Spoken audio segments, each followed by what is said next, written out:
మీరు గ్లింప్స్ చూసారు కదా! బ్రిటిషర్స్ వెళ్ళిపోయిన తర్వాత వాళ్ళు ఆల్రెడీ ఉన్నప్పుడు అంటే ఇది ఫిక్షనల్ ప్లస్ ఆల్రెడీ కొంతవరకు అలిగేటెడ్‌గా ఉన్నటువంటి ఒక స్టోరీ రెండిటిని కలిపి ప్రశాంత్ నీల్ ఒక కథ రాసుకున్నాడు. సో, బ్రిటిషర్స్ వదిలేసి వెళ్ళిపోయినటువంటి ఓపీఎం కోసం జరిగేటువంటి పోరాటం దాంట్లో 2 different teams 2 companies Afghan company ఒకటి గోల్డెన్ ట్రయాంగిల్ దగ్గర ఉండేటట్టు గోల్డెన్ కంపెనీ. ఈ 2 కంపెనీస్ మధ్య ఓపియం మీద గ్రిప్ కోసం, ఓపియం మీద అజమాయిషీ కోసం జరిగేటువంటి ఈ వార్‌లో ఆ కేజీఎఫ్ లాంటి ప్రాంతం మేబీ అది కూడా ఉండొచ్చు.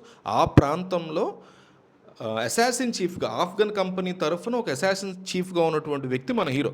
సో, బేసిక్‌గా డెవిల్ ఇతను ఈ సినిమాలో. సో, రూత్‌లెస్ ఆహ్, భయంకరమైనటువంటి లీథల్ కిల్లర్ అనమాట. లూగర్ అనే పేరు ప్రశాంత్ నీల్ ఇతను పెట్టాడు.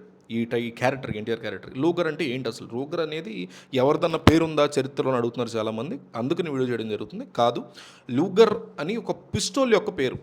మీకు వరల్డ్ వార్ టైంలో జర్మన్, స్విస్ ఇట్లాంటి కంట్రీస్ యొక్క సోల్జర్స్ ఎక్కువగా యూజ్ చేసినటువంటి లూగర్ పిస్తోల్ అని ఉండేది. అప్పట్లో ఈ పిస్తోల్ గురించి డిఫరెంట్ డిస్కషన్స్ నడిచి అప్పట్లో కొత్త అనమాట ఈ వెపన్స్ ఇవన్నీ కూడా. సో, ఈ పిస్తోల్స్ గురించి అందులో తక్కువ రేంజ్ నుంచి ఎక్కువ రేంజ్ వరకు ఉన్న వాళ్ళని చంపడంలో చాలా ఈజీగా ఇది హెల్ప్ అయ్యేది.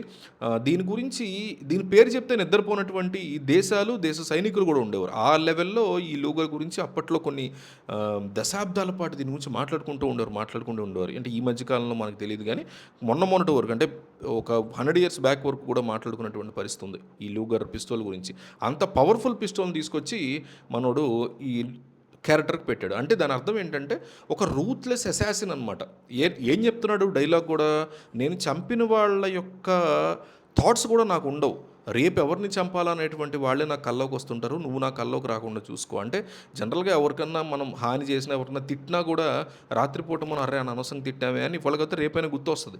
అట్లాంటిది చంపిన తర్వాత కూడా ఇంతమందిని రూత్లెస్గా బ్రూటల్గా చంపేసిన తర్వాత కూడా వాళ్ళ గురించి ఏ రోజు ఆలోచించకపోగా రేపు ఎవరిని చంపాలనేది మాత్రమే నాకు కల్లోకి వస్తుంటుంది, నువ్వు నా కల్లోకి రాకుండా చూసుకో అనే డైలాగులు పెట్టాడంటే ఒక భయంకరమైనటువంటి తిరుగులేనటువంటి ఒక నరహంతకుడు అనేది. సో, ఇట్లాంటి వ్యక్తిని ఆఫ్ఘన్ కంపెనీ పెట్టినప్పుడు, చీఫ్ అసాసిన్గా ఇతను పెట్టినప్పుడు ఇతను ఎక్కడన్నా రూపాంతరం చెందుతాడా, ఇతని మెంటాలిటీ ఎక్కడన్నా మారుతుందా? టెంపర్లో కూడా ఇంటే నెగిటివ్ భయంకరమైన నెగిటివ్ షేడ్ ఇది.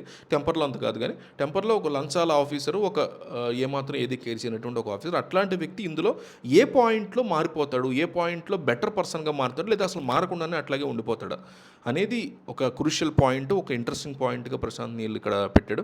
ఇట్లాంటి వ్యక్తిని అనిల్ కపూర్ ఇండియన్ రాకి చెందినటువంటి అతను ఎట్లా డీల్ చేస్తాడు, ఇండియన్ అఫీషియల్ ఎట్లా డీల్ చేస్తాడు ఇండియన్ గవర్నమెంట్ తరఫున, లేదా ఇతను కూడా ఏదైనా అండర్ కవర్లో ఉన్నాడా ఇండియన్ గవర్నమెంట్ తరఫున ఎట్లాగా, ఇవన్నీ కూడా క్లియర్ కట్గా ఇంట్రెస్టింగ్ పాయింట్స్గా ఉండబోతున్నాయి ప్రశాంత్ నీల్ యొక్క గేమ్ ప్లాన్లో. సో, మరి మీకేమనిపించింది ఈ ట్రైలర్ గురించి, గేమ్స్ గురించి కామెంట్ చేయండి.